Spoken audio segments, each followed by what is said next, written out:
There's a photograph I still keep in the top drawer of my desk.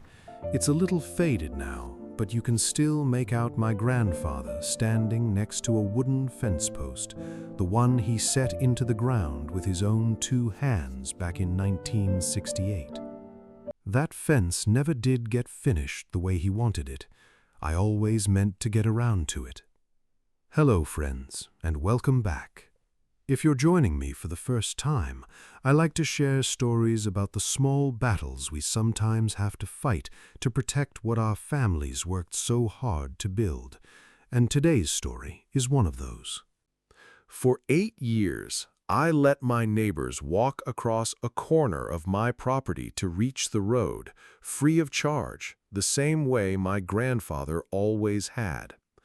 Then a new homeowners association president decided that little path belonged to the whole community, and she had a metal gate installed right across my land without so much as asking me first. What I did next wasn't about revenge, it was about doing exactly what she asked of me. And by the time it was over, that gate taught the whole neighborhood a lesson none of them expected. Let me back up and tell you how this land came into my family in the first place, because I think it matters. It's not just dirt and grass to me. It's the last piece of my grandfather I have left. My grandfather bought that lot back in 1959, long before anyone had ever heard the words Homeowners Association in our part of the county. Back then, it was just an empty stretch of land at the edge of town, about 2 acres, with a dirt road running past it and not much else around for a mile in either direction. He paid for it with money he'd saved up from years of working at the local feed mill, and he used to tell me that owning that little piece of ground was the proudest moment of his life, prouder even than the day he got married, though he always said that part quietly so my grandmother wouldn't hear him. I remember one afternoon in particular. I must have been about 15 years old at the time when he let me practice driving his old pickup truck in wide, slow circles around that empty lot. There was nothing to hit out there but a few fence posts, and he sat in the passenger seat with his window rolled down, laughing every time I hit the brakes too hard. The truck smelled like cut hay and engine oil, a smell I can still bring back if I close my eyes. When I finally got the hang of it, he reached over, patted my shoulder, and said something I have never forgotten. He said, "This land will belong to somebody someday, and I hope it's somebody who knows how to be a good neighbor with it." I didn't think much of that sentence back then.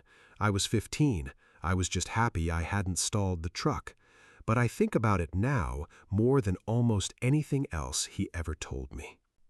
He passed away a little over 8 years ago, in the spring, and he left the land to me in his will. By then, the town had grown up quite a bit around that old lot. A developer had come through in the early 2000s and built a neighborhood on almost every side of it, with about 90 homes and its own homeowners association. My grandfather never sold his 2 acres, no matter how many offers came in over the years, and the neighborhood was built right around him instead, the way a river bends around a stone. When I inherited the property, I also inherited a folder of paperwork about 6 inches thick, which my grandfather, being a careful man, had kept in perfect order his entire life. There was the original deed from 1959. There was a survey from the county showing the exact boundary lines down to the inch, and there was a copy of the Homeowners Association's own governing documents, the ones that list every single parcel of land the association actually has authority over. My grandfather's lot was never on that list, not once, not ever, because his land existed decades before that association did. I want to be very clear about this part, because it becomes important later. This wasn't a matter of opinion or a misunderstanding. It was written down on paper with a county seal on it. The lot itself sat a little bit apart from the finished part of the neighborhood, right where an old dirt path used to run before the roads were paved. That narrow strip of land became something of a shortcut for the folks living nearby, a way to walk from the back of the neighborhood over to the small shopping plaza on the other side, instead of driving all the way around by the main road. From the day I inherited the property, I never once locked that gate. I left it propped open with a rock, the same one my grandfather always used, so nobody would have to climb over it. There's still a big maple tree out there that he planted the same year he bought the land, and it must be 40 feet tall by now. Some mornings when I go out to check on the property, I can still hear the neighbor's old dog barking from 2 yards over, the same way it did when I was a boy. And the grass out there smells the same way it always has after it's been cut, sweet and a little bit like dust. By the time all of this started, I was in my early 60s myself, married for over 30 years to my wife Carol, with 2 grown children and 4 grandchildren who loved coming out to that old lot to run around and pick blackberries along the fence line in the summer. I tell you that not to get ahead of the story, but because it matters. I wasn't some young man looking for a fight. I was a husband, a father, and a grandfather, trying to hold on to the one piece of ground that still connected me to my grandfather's memory, and trying to be, just as he'd asked me all those years ago, a good neighbor with it. I never once imagined that trying to honor that request would end up costing me almost everything before it gave me back so much more. For the first several years after my grandfather passed, I didn't do anything more with the land than keep the grass cut and the fence line clear. Leaving that back gate propped open was mostly out of habit and maybe a little out of sentiment, too. It felt like a small way of keeping him present, even though he was gone. It was my wife, Carol, who first pointed out how much that little shortcut meant to the people living around us. She does the church bulletin most Sundays, and she hears things I never would. She told me one evening over supper about an elderly widow named Mrs. Patterson who lived alone on the far side of the neighborhood and had trouble with her hip. Without that shortcut through our land, her walk to the plaza to get her groceries and her prescriptions took almost 20 extra minutes each way, all of it uphill. With it, she could make the walk in about 8. I thought about that for a long while, and I thought about my grandfather sitting beside me in that old truck, telling me to be a good neighbor with this land. So about 2 years before any of the trouble started, I stopped just leaving the gate open and decided to fix the path up properly. I went out one Saturday and cleared it, pulled up the weeds, laid down a bit of gravel where it tended to get muddy after rain, and built 2 simple wooden steps over the drainage ditch so folks wouldn't have to jump it. It took me most of the day, and I remember the smell of the gravel dust settling in the evening air, and the sound of my grandchildren laughing as they helped me carry the wood from the truck. I didn't do any of it for recognition. I did it because it felt like exactly the kind of thing my grandfather would have done himself, and because, honestly, it felt good to have a reason to be out on that land, working with my hands the way he used to. Word got around the neighborhood fairly quickly, the way it does in a place where everybody has lived close together. A young couple who had just moved in, the Delgados, stopped by one afternoon with their 2 little boys. Their car was older, prone to overheating, and the shortcut meant Mr. Delgado could walk to catch the bus for work instead of risking the drive every morning. He shook my hand for a long moment and told me he'd never met a stranger who'd done something so simple, so kind, with nothing asked in return. About a month after I fixed the path, Mrs. Patterson showed up at my front door with a warm peach pie, still wrapped in a dish towel, and a card in an envelope with my name written on it in careful, old-fashioned handwriting. Inside, she'd written just a few lines, thanking me for thinking of an old woman she assumed nobody even noticed anymore. I still have that card. It's in the same drawer as my grandfather's photograph. For a little more than 2 years, that was simply how things were. People walked the path. I kept it clean. Nobody asked for anything, and nobody gave anything, except the occasional pie or a wave from across the yard. I never once considered charging anyone a penny, and truthfully, the thought never even crossed my mind. This wasn't a business.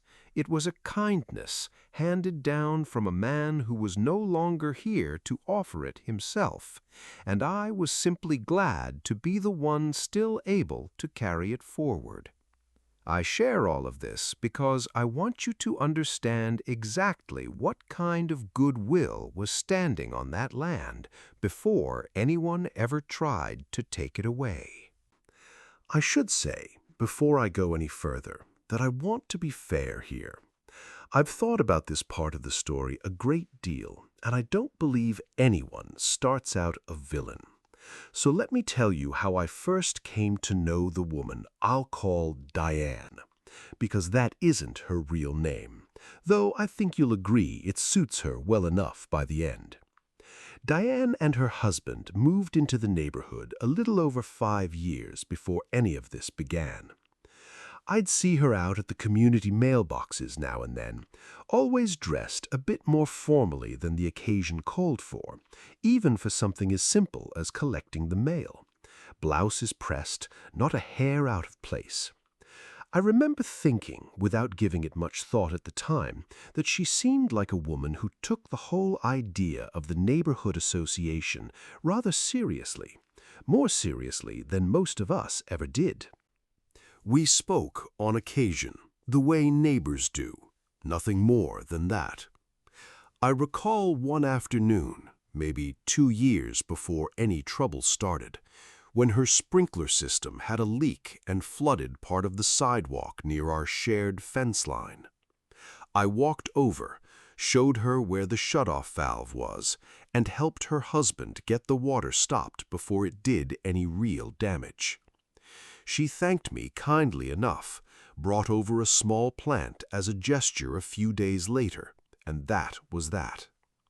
I want you to understand there was no bad blood between us, none at all.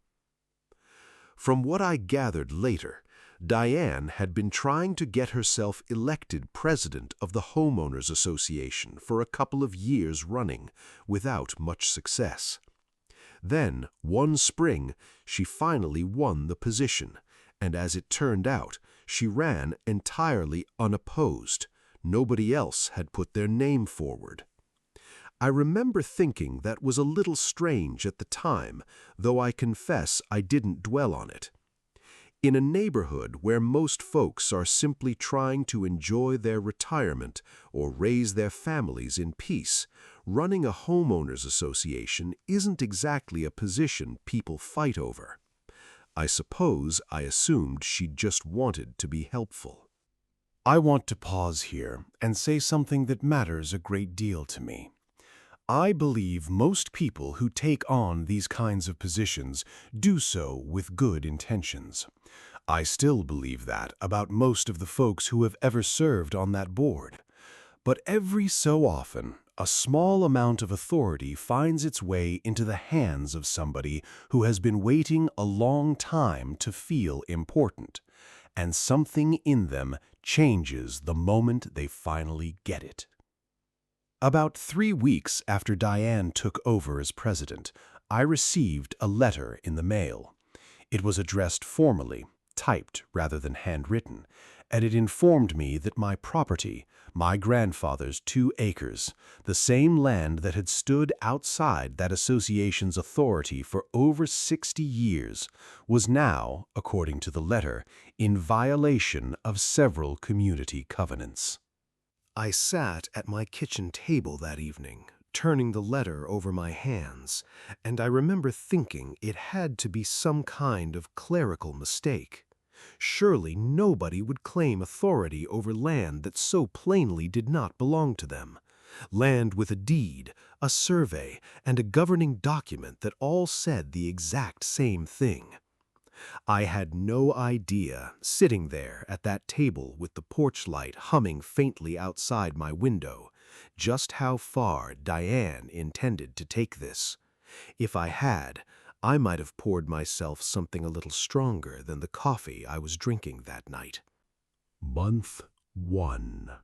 I called the management company the very same afternoon that first letter arrived, before I let myself sit with it too long and start imagining the worst. The woman who answered the phone had a calm, practiced voice, the kind you develop after years of fielding complaints from people who are trying very hard not to sound as upset as they feel.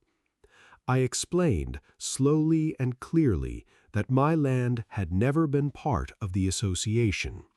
I told her it predated the entire neighborhood by more than 4 decades, that my grandfather had owned it since 1959, long before anyone had ever poured a foundation for a single house nearby. She listened patiently and said she would pass everything along to the board. She sounded kind about it, and for a moment I let myself believe that would be the end of the matter. I remember that particular evening well, because my granddaughter, Emily, was staying with us that week while her parents attended a wedding out of state. Carol had her up on a step stool at the kitchen counter, teaching her how to roll out pie dough the way her own mother had once taught her. There was flour dust hanging in the light over the stove, and the two of them were laughing about something Emily had said, some joke only a 7-year-old could find that funny. I sat at the table nearby, with that letter still folded up in my shirt pocket, and for a little while, listening to that laughter, I let the whole thing slip out of my mind entirely. I thought, foolishly perhaps, that one honest phone call would be enough to settle it. It was not. About 10 days later, a second letter came, this one signed personally by Diane rather than the management company. It stated, in fairly formal language, that all properties within the community's boundaries, her words, not mine, were subject to the association's governance, regardless of what any deed might say. Folded inside the letter was a small hand-drawn map of the neighborhood, and my 2 acres had been shaded in the very same green as every other lot on the page, as though my grandfather's land had simply been waiting all these years to be absorbed into something it was never a part of. I sat at that same kitchen table with the map spread out in front of me for a long while that night, after Emily had gone to bed, just looking at it. Carol came down around 11 to see why the light was still on, and she stood behind my chair for a minute without saying anything, just resting her hand on my shoulder before she went back up. Month 2. I wrote back that week with copies of everything I had. The original deed from 1959, the county survey showing the boundary lines down to the inch, and the relevant section of the association's own governing documents, the ones listing parcel by parcel exactly which properties fell under its authority. Mine was not among them. It had never been among them. I mailed the whole packet certified, so there could be no question later about whether it had been received. My son, David, called that Sunday, the way he does most weeks, just to check in on us. When I mentioned the letters, almost as an afterthought, he went quiet on the line for a moment. Then he said something I've thought about many times since. He said, "Dad, I know conflict isn't your way, but keep every piece of paper, every single one, even the ones that don't seem important." I told him I would, and I meant it. though I didn't yet understand how much that simple advice would matter before this was over. I started a folder that same night, a plain manila one, and wrote the date on the tab in pencil. I still have it. It's twice as thick now as it was that evening. Month 3. Nearly a month after that, I learned that someone had filed a formal complaint with the county's code enforcement office. The complaint alleged that I was operating what it described, almost comically, as an unauthorized commercial thoroughfare across my property. I want you to hold on to that phrase, unauthorized commercial thoroughfare, because it finds its way back into this story later in a manner none of us could have predicted that morning. A code enforcement officer drove out to the property not long after, on a gray, drizzling morning, the kind where the air smells faintly of wet asphalt and the gutters run loud with rainwater. I walked him along the path myself, showed him the same paperwork I had already sent to the association, and within about 15 minutes he closed the case on the spot.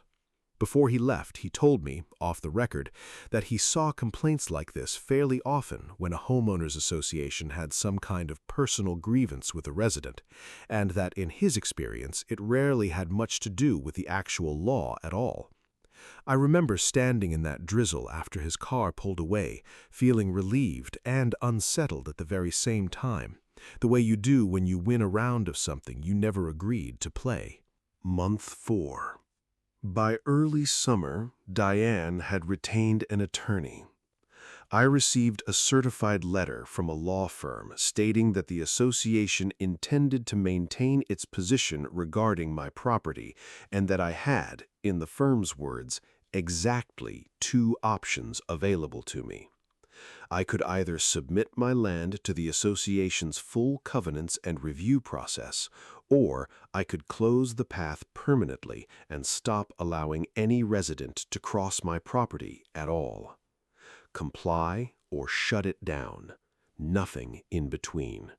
Those were the only 2 choices Diane's lawyer offered me in a letter that must have cost the association a considerable sum just to have typed and mailed. My nephew, who practices real estate law 2 counties over, reviewed it for me free of charge one evening after supper, reading it twice over his reading glasses before setting it down. He told me plainly that it had no real legal standing, that if the association actually attempted to file anything in court, they would very likely lose and could well end up covering my legal costs besides. I felt some relief hearing that. Carol did not sleep especially well that week regardless, and if I'm honest, neither did I. I had a regular appointment with my doctor that same month, mostly for a knee that had been bothering me, and he took my blood pressure twice because he didn't care for the first reading. He'd been keeping an eye on it for a couple of years already, nothing serious, just something we monitored, but that day the numbers had crept up higher than either of us liked to see. He didn't lecture me about it. He just sat on his little rolling stool, looked at me over his glasses, and asked if anything in particular had been weighing on me lately. I told him about the letters, and he nodded slowly, the way a man does when he's heard a version of that story before, and told me to try to keep my evenings quiet where I could. I remember thinking, walking out to the truck afterward, that it was easier said than done. Month 5. Word reached me through a neighbor down the street that Diane had gone before the full board and secured $5,000 from the association's dues, earmarked, according to the meeting minutes, for legal action regarding the boundary dispute. $5,000 of her neighbor's money spent chasing a claim to land that had never belonged to the association in the first place. Land with a deed and a survey that said otherwise in plain black and white. I remember reading that number twice just to be sure I hadn't misread it, sitting in my truck in the plaza parking lot with the engine still running. Months 6 and 7. And then, quite suddenly, everything went quiet. No letters arrived, no phone calls came. For nearly 2 months, there was simply nothing. and I'll admit that I allowed myself to believe the matter had finally been set aside, perhaps by cooler heads elsewhere on the board. Carol and I even took a short trip that August to visit her sister in Ohio, the first real time away we had allowed ourselves in well over a year. I remember the drive home particularly well, the two of us with the windows cracked, listening to an old ball game on the radio, and thinking somewhere along that stretch of highway that whatever this had been, it was finally behind us. One Saturday during that quiet stretch, my grandson Michael came out with me to the lot to try his hand at fishing in the little drainage pond at the back corner. More mud than water most years, but he didn't mind. We didn't catch a single thing all afternoon, and I remember thinking, watching him reel in an empty hook for the third time and laugh about it anyway, that this was exactly the kind of ordinary, unremarkable day my grandfather would have wanted that land to keep giving people long after he was gone. I want to pause here and say something plainly, because I think it matters for anyone listening who has ever gone through something similar. Silence in situations like this is not always peace. Sometimes it is simply the quiet before something worse. I did not know that yet. I only know it now, looking back. Month 8. I drove out to the property early on a Saturday morning in September to do some routine upkeep, nothing more than clearing a bit of brush along the fence and checking on the old maple tree after a stretch of heavy wind the week before. I had a thermos of coffee on the seat beside me and the radio turned down low, the way I usually did on those mornings, expecting nothing out of the ordinary. The air still had that early, cool bite to it, the kind that tells you fall is coming even before the leaves have decided to turn. There was a gate, a steel gate, bolted across the path, mounted to two concrete posts that had been cemented directly into my grandfather's ground. A laminated sign hung from a heavy chain looped through the bars. It read in plain block letters, "Path closed by order of the Homeowners Association Board of Directors. No unauthorized access." I sat in my truck for a long while. I couldn't tell you exactly how long. Long enough that the engine ticked as it cooled beneath the hood.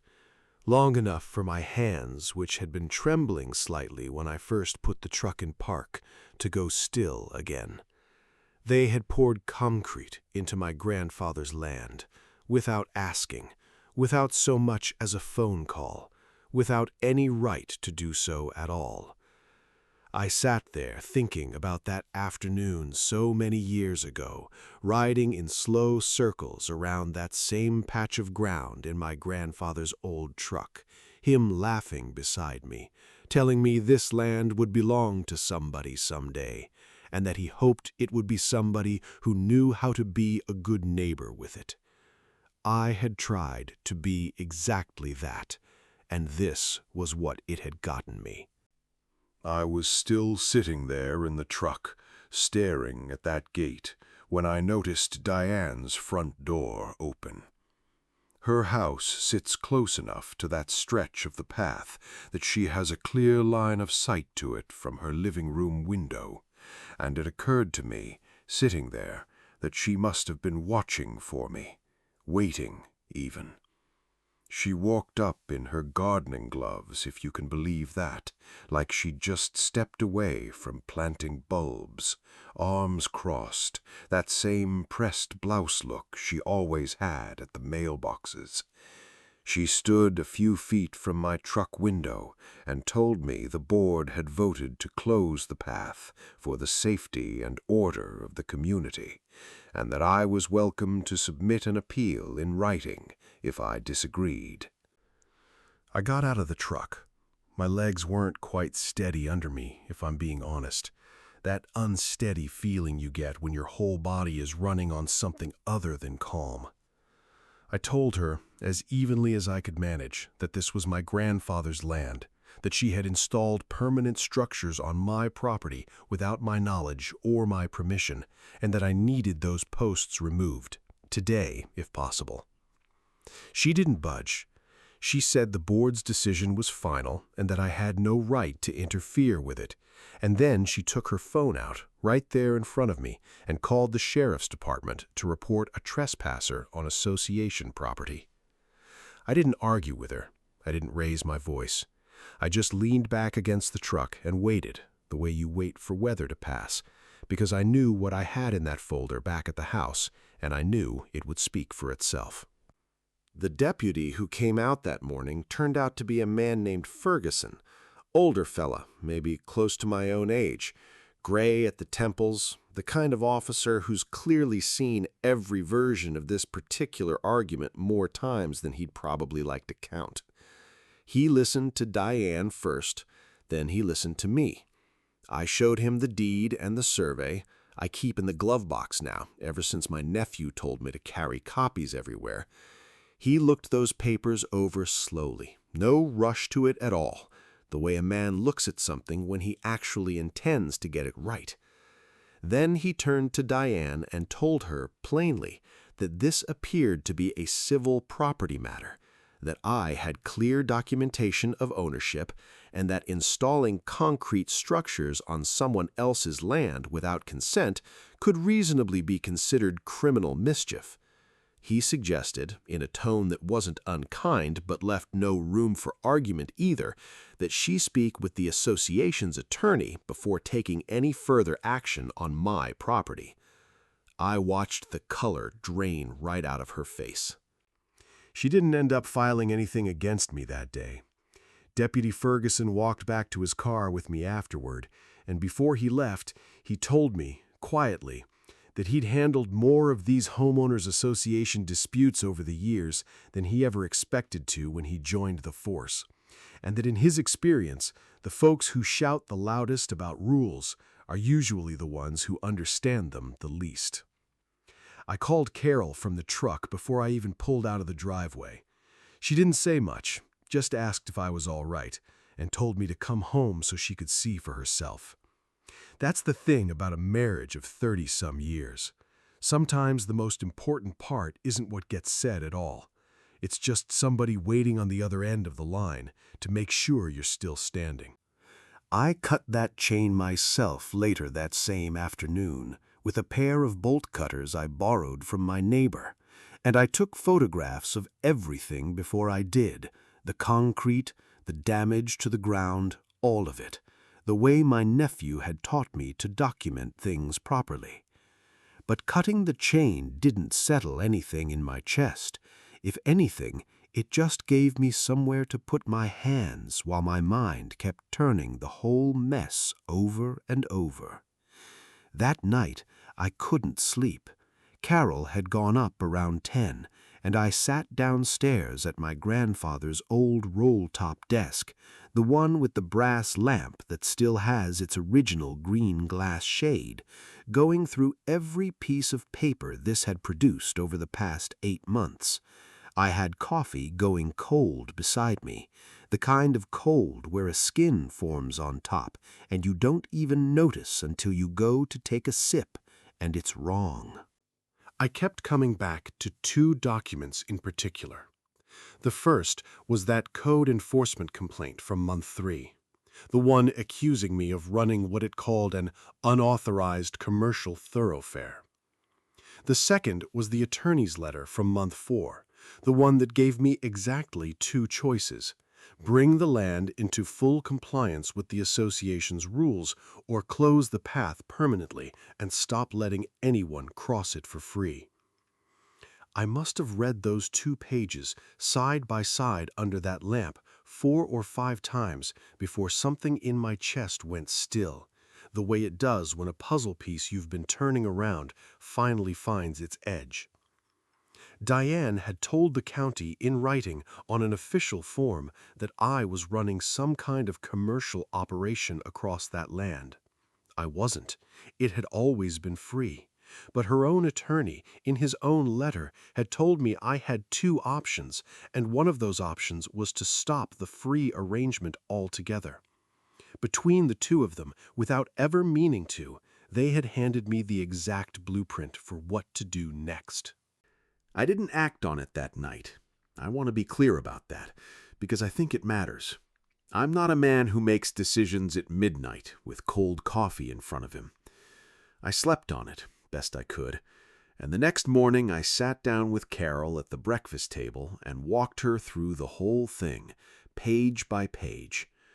She listened the way she always does, quiet, taking her time, and when I finished, she just nodded slowly and said, "Well, if that's what they said you were doing, I suppose you'd better go ahead and do it properly." That's Carol for you. 30-some years married to me and still capable of surprising me. I also called my nephew again that week, the one who'd been advising me all along, and laid the whole idea out for him before I moved forward with anything.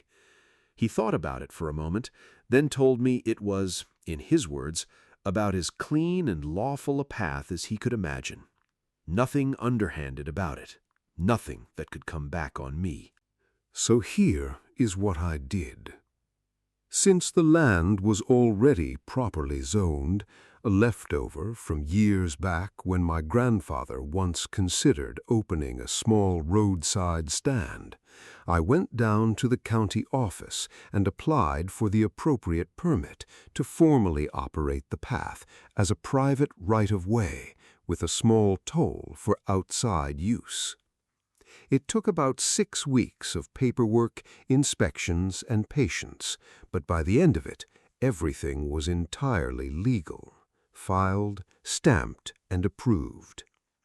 I had a proper sign made, the old-fashioned kind, wood with carved letters, and mounted it right where that steel gate used to stand.